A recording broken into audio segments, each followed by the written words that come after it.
Hi there, and welcome to my presentation on the great hygiene shortage. I actually went back and added the word great in there because it's really not an exaggeration. And I'm here to explain that today of why the hygiene shortage is great, why it's significant. Maybe some of you have already been at your regular 6-month checkup, dental checkup, and had a difficult time getting your next appointment scheduled. Let alone if you tried to reschedule, if something came up and you had to reschedule that dental appointment.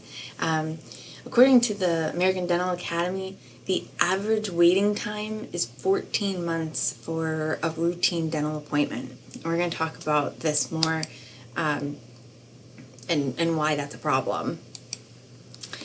So it is a healthcare crisis.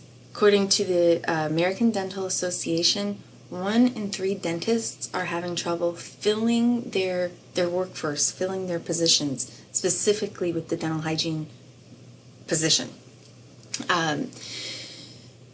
What does this mean?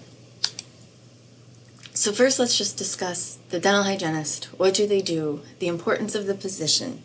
So the dental hygienist plays a pivotal role in the dental office. They're providing essential preventative, I want to point out that prevention word, with primary responsibilities. That includes the dental cleanings, enhancing patient education, supporting the dentists. They're not only there to improve the patient outcomes, but they're there to help the efficiency of the dental practice. Offices that are unable to fill these positions, then the dentists are having to fulfill the duties of the dental hygienists. This takes away from their time, the time that the dentist would need to be treating patients with dental disease. This is causing the dental offices to lose compensation, and it's also hurting the community members that might need to get in for an emergency appointment or have dental disease that needs to be treated. So this shortage has implications for the overall health of individuals, as dental health, we know, is linked to your general overall health. So considering that there's many connections between oral health and chronic diseases such as diabetes and heart disease, the importance of dental health care has a significant importance beyond the mouth. With individuals having access to routine dental care becoming more and more limited, that's increasing the risk of undiagnosed oral health issues, of course, but the shortage is also exacerbating other risks. Regular dental care is essential in both oral dental health, but also your overall health. First, let's talk about dental health. Progression of cavities, misaligned teeth. We're missing opportunities for early detection of developing dental issues. So there's that prevention word. I think overall the general health care sector is trying to be more preventative. So is dental. Dental can be very preventative. You find things earlier, you don't need significant treatment down the road. And the link to poor dental oral health, the bacteria gets into your bloodstream, and it affects serious conditions: pneumonia, cardiovascular diseases, heart diseases, diabetes, Alzheimer's. It's all being linked back to poor oral health, exacerbating those issues because of that bacteria getting into your systemic system. Factors leading to the shortages. There's a few we'll talk about here. Inadequate compensation for dental hygienists, COVID-19, the pandemic affected everything, working conditions, and the retirement trajectory. So let's talk about inadequate compensation. Not so much anymore. If there's one good thing out of the shortage has come, it's benefiting compensation. Having a hard time finding employees, so they're been forced to have better packages, bonuses, sign-on bonuses. But historically, hygienists have been known to not get great health insurance, not available sick leave, poor benefit packages. So that's definitely hurt the profession. Again, we're seeing a shift in this.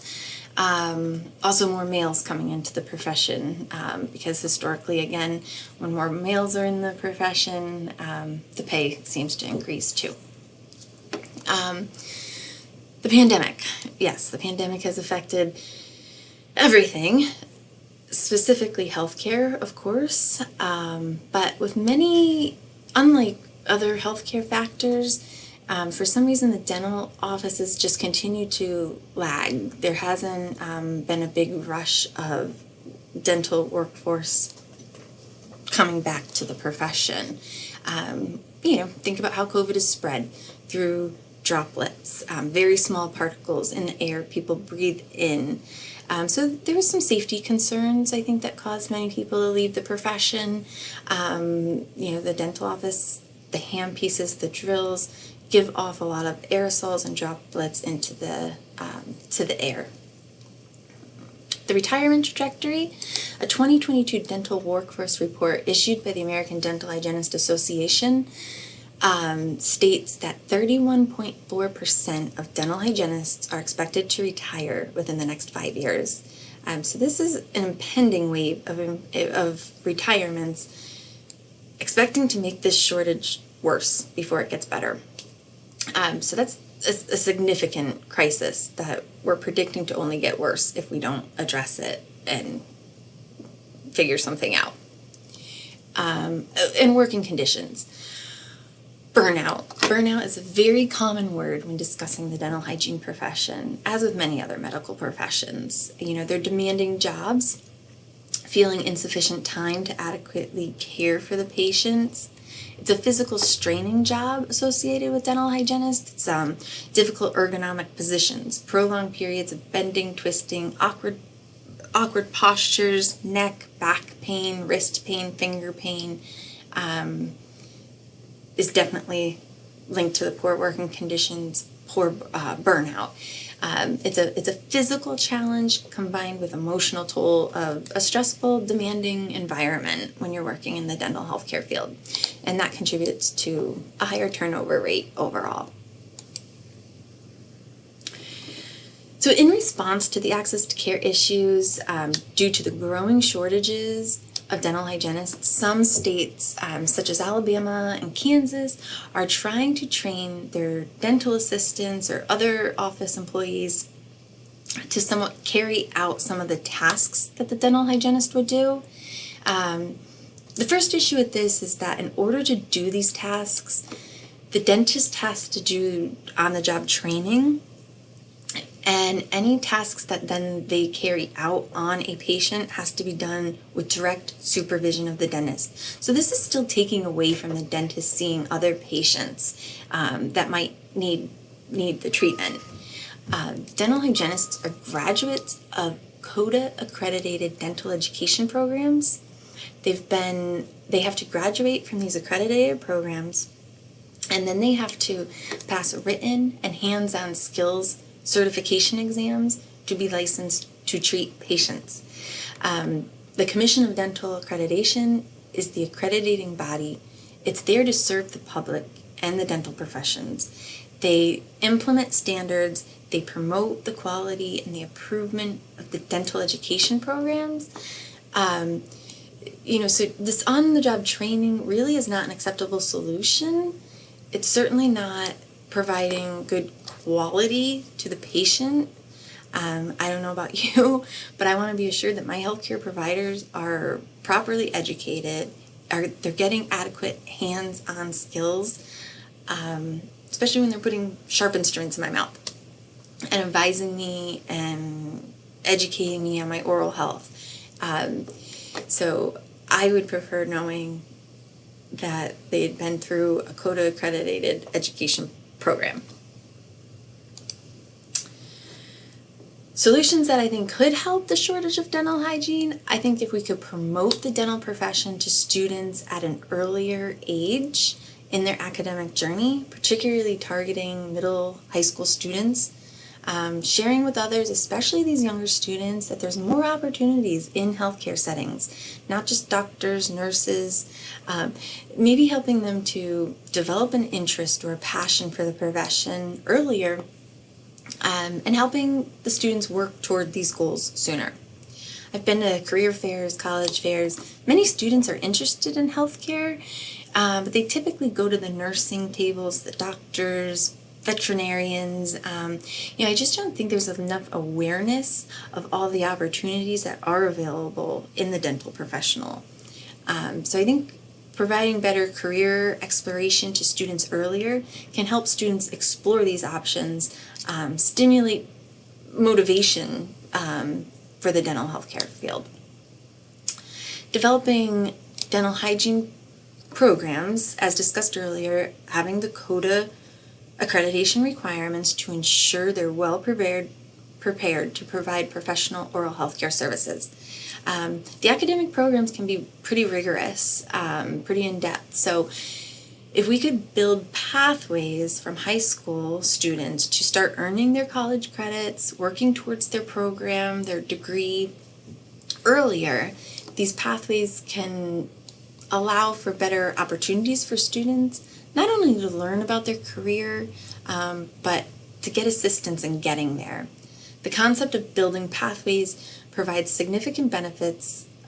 Participating in early college program allows students to save on tuition costs, develop essential life skills, time management skills, independence, ability to manage these multiple responsibilities, and it helps to make their transition into the college smoother. So this solution, it not only suggests contributions to the local economy, but it's feasible because it lays a foundation for students earlier in life. These pathways are linked to college-level coursework and students getting a head start on their professional journey. Makes their transition to college smoother. Benefits and consequences. There's always benefits and consequences. Introducing the dental hygiene profession to students at an earlier age, it will create a steady pipeline of future hygienists. Proactive approach, ensuring a consistent stream of professionals helps stabilize the workforce. Students participating in early college programs can help enter the dental hygiene programs quicker. Foundation, college prep, retention in the programs, and